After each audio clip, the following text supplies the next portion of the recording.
మన లోపల ఉండే వాటర్ని అంత పవిత్రంగానూ తీసుకోండి.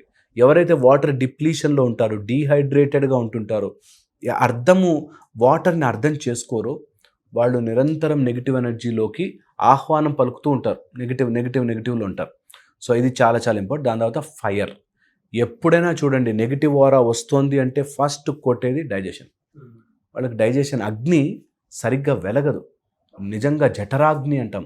అది డైజెస్ట్ కాదు. ఏం తిన్నా సరే తేన్పులు వస్తున్నాయి, నా వల్ల అవ్వట్లేదు, తిన్నది అరగట్లేదు, డైజెషన్ ప్రాబ్లమ్స్ వస్తున్నాయి, తినలేను, తిన్నది వామిటింగ్ అయిపోతుంది. ఈ టైప్లో నెగిటివిటీ వస్తుంది అంటే తెలిసిపోతుంది. సో మీ అన్నమయ్య కోశము ఫస్ట్ ఆరా, ఓకే, మొత్తం అంతా కూడా డ్యామేజ్ అయిపోతుంది విత్ దిస్.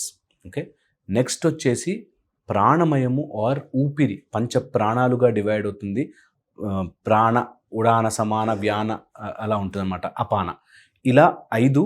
ఈ గాలిని మనము లోపల ఎంత ప్రాసెస్డ్గా చేసుకోగలిగితే, ఊపిరియే ప్రాణము, ప్రాణేశ్వరుడు అంటారు.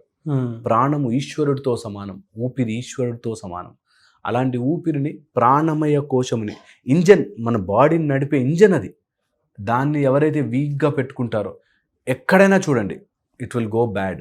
ఓకే, ఊపిరి సరిగ్గా లేని వాడికి, ఊపిరి తీసుకోవడం పూర్తిగా రానివాడు, lungs capacity, vital capacity of lungs ఎంత ఉంటే మన టైడల్ వాల్యూమ్ ఎంత ఉంటుంది, 500 mlకి 5 లీటర్స్కి ఉన్నంత డిఫరెన్స్ ఉంటుంది.